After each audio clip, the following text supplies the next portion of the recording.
First, let's open up Premiere Pro 2020, create a composition and import our video.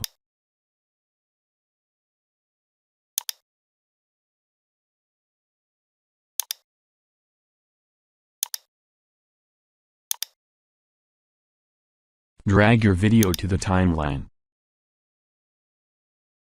We will make this video play in reverse.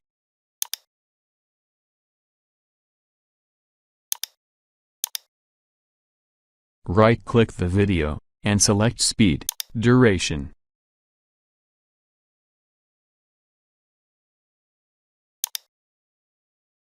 Select Reverse Speed.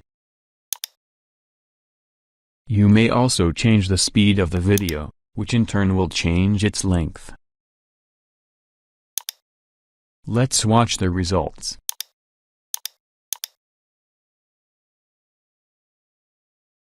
All done. Please subscribe.